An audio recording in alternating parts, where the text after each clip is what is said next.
Bonjour à tous, c'est Gromi pour l'IMDL numéro 75. Alors aujourd'hui, on va parler de la notion de point de vue. C'est un point très important de l'apprentissage de la perspective, parce que ça correspond à où placer la caméra dans une scène. Et ça va être très important pour la narration, pour être clair au niveau du sujet présenté. Et il faut connaître un minimum la façon de représenter tel ou tel point de vue pour pouvoir faire de la mise en scène.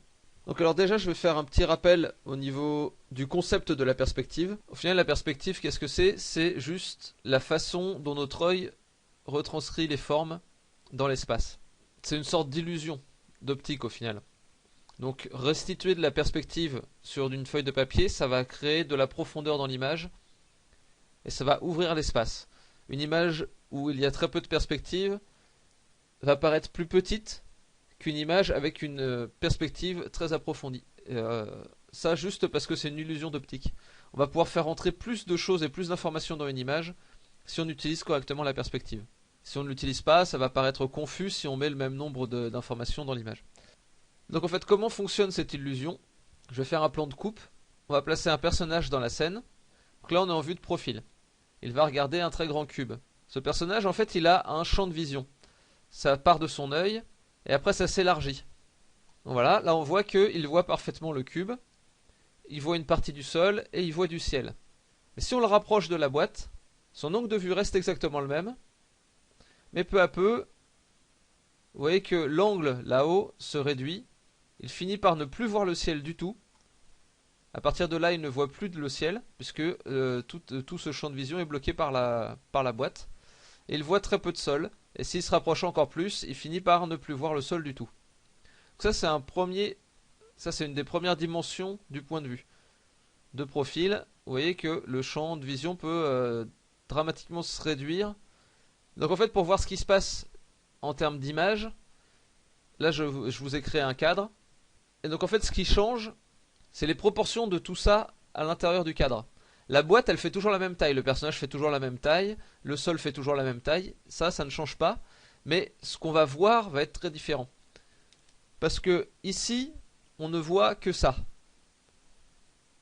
Donc toute cette partie-là doit rentrer dans ce cadre. Donc imaginons qu'il y ait une fenêtre là au milieu. Là, on va voir uniquement la fenêtre. Vous voyez que là, il y a un écart assez réduit, et là aussi. Donc on va voir une fenêtre en grand. Donc voilà, on va juste voir ça. Mais si je recule le personnage, on va devoir faire rentrer à la fois le sol, le cube et le ciel dans la même image. Donc là on va avoir une ligne d'horizon qui va être relativement basse. Vous voyez qu'elle est plus basse que le milieu de l'image qui est à la hauteur du regard. On a la ligne d'horizon, on a le cube dessus et on a du ciel. Et on a certainement la fenêtre qui est au milieu, dont je vous ai parlé tout à l'heure, qui est là. Donc vous voyez que les objets n'ont pas changé, mais le point de vue changeant, l'image devient toute différente. C'est également une chose à réfléchir vu du dessus. C'est-à-dire que là on a toujours notre boîte, ici on a notre personnage avec son champ de vision, et à côté je vais créer ce qu'il voit.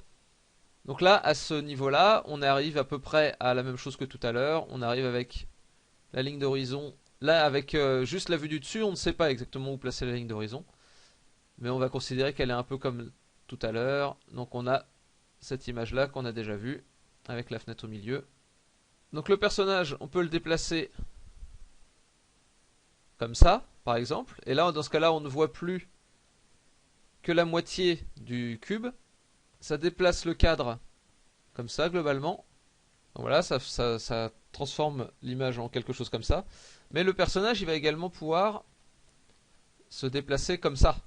Et dans ce cas là l'image est toute différente. Parce que là vous voyez qu'il voit un côté, deux côtés du cube et non plus un seul, comme au début.